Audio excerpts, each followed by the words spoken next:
Thank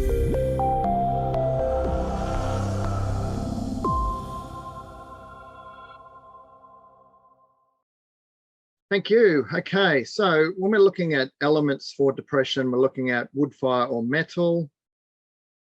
But again, there's dozens of different ways that you can incorporate the 5 elements into treatment. So over the following slides, we're going to look at one way to use the elements. I do have an entire 10-hour workshop series on 5 elements, regulating emotion, stress, and mental health with Healthy Seminars. So if you do love 5 elements and want to know more, that would be where you'd be directed to my bio page at Healthy Seminars, and you can access that 10-hour workshop. This is one way of looking at it. Obviously, I've focused almost exclusively on your Zhang Fu patterns, but this is one possible 5-element way of treating depression. So whilst it's quite common for individual elements to be impacted by depression, one should always consider the possibility that multiple elements and organs are injured. So one example of that is a liver and heart blood deficiency, which coincidentally could actually be a postpartum depression diagnosis as well, based on a question that was asked earlier. So liver is a wood element and heart is fire element. So you're looking at wood and fire, which on 5-element relationship is a Shang or generating cycle issue, which is that one there. So what led to what?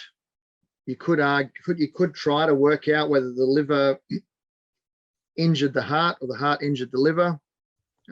What we're looking at is the connection between the two, that where it matters less that you know the answer to that. And the newer one will actually disappear faster than the one that's been there the longest. So you will end up being able to work out which one caused the other anyway, if that matters. So when we look at this, we're looking at how we could combine 2 treatments into one. So on this slide, it's looking at how you treat liver blood deficiency in one column, and then also how you treat heart blood deficiency in the other column. So as you're looking down, as I'm constructing this in my own clinic, I'm looking for connections. Are any points the same? So straight away, I can see REN4 is there for both. So REN4 is a very good point for building blood and yin.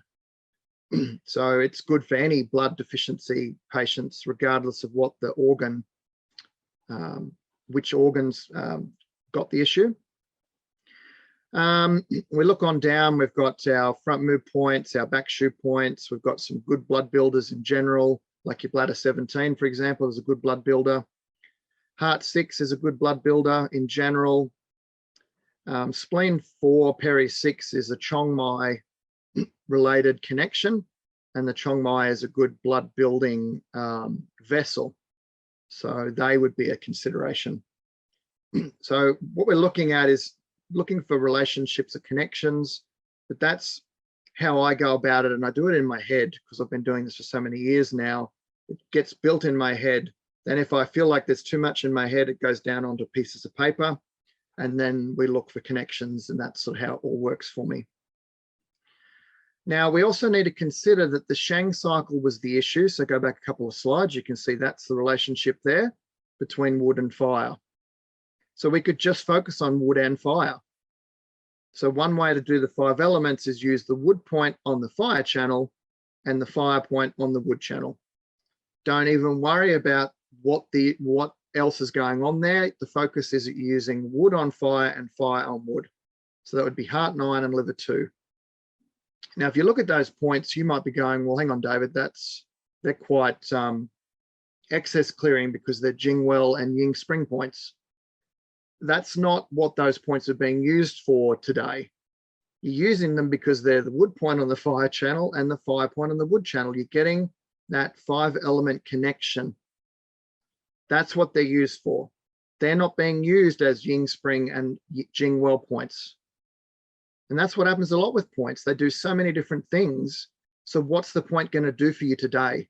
So you're telling it what to do by combining it with the points that are coming up. So this is me showing you how I would look at constructing the treatment. I'm finding the ones that are the same, or finding ones that I know are really important for this particular situation. So I'm crossing out the ones I don't think will matter today, and I'm keeping the ones in green, And then the next slide, we'll see what it looks like all together.